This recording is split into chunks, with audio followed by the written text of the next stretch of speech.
तुर्की से लेकर सीरिया तक भूकंप ने वो तबाही मचाई जो सदियों तक नहीं भूली जा सकती। भारत ने भी इन दोनों देशों को हर तरह की मदद की। तुर्की से लेकर सीरिया तक भारत ने राहत सामग्री से लेकर अपनी सेना भी उतार दी, तो वहीं इजराइल भी तुर्की की मदद कर रहा। लेकिन बात अगर सीरिया की करें तो सीरिया ने इजराइल को साफ कह दिया कि हमें नहीं चाहिए इजराइल की मदद। भूकंप से तबाह सीरिया ने इजराइल का ऑफर ठुकराते हुए कहा, जो हमारे लोगों को मारता है उससे मदद कैसे ले लें। दरअसल सीरियाई सरकार समर्थक अखबार अल वतन ने एक अधिकारी का हवाला देते हुए भूकंप राहत के लिए इजराइल से मदद मांगे जाने वाले दावों को खारिज कर दिया।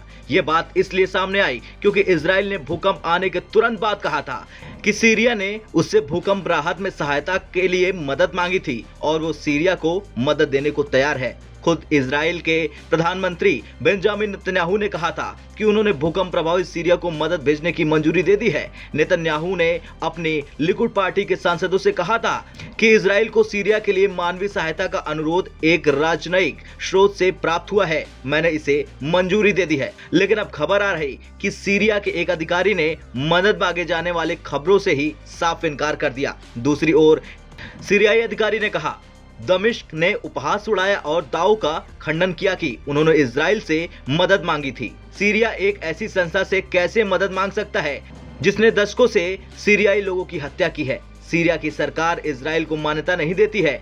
1948 में इजराइल के निर्माण के बाद से दोनों के बीच कई लड़ाइयां हो चुकी हैं। वैसे तुर्की और सीरिया के विनाशकारी भूकंप में मदद करने के मामले में भारत सबसे आगे निकल चुका है। लिहाजा तुर्की और सीरिया भारत की इस मदद के मुरीद हो गए। अगर बात भारत की करें तो भारत की ओर से जो सामान सीरिया को भेजा जा रहा उसमें 30,000 synthetic sleeping mattress, 6,000 sleeping bag, 16 लालटेन और 900 तिरपाल शामिल है। वहीं तुर्की हादसे के बाद विश्व भर से वहां पहुंची बचाव दल की टीमों में भारतीय रेस्क्यू टीम ने अपना डंका बजाया है। शायद यही वजह है कि तुर्की ने तो ये तक कह दिया, वैसे तो हमारे बहुत दोस्त बनते थे, लेकिन जो मुसीबत के वक्त काम आए वही असली दोस्त है। भारत हमारी मुसीबत में सबसे पहले काम आया, इसलिए वही मेरा असली दोस्त है। पहली बार ऐसा हुआ कि तुर्की के राष्ट्रपति एर्दोगन ने इस मानवीय मदद के लिए प्रधानमंत्री नरेंद्र मोदी और भारतीय सेना का शुक्रिया अदा किया। भूकंप के कई दिन बीत जाने के बाद भी लोगों की जान बचाने में भारतीय सेना यमदूतों से भिड़ी हुई है।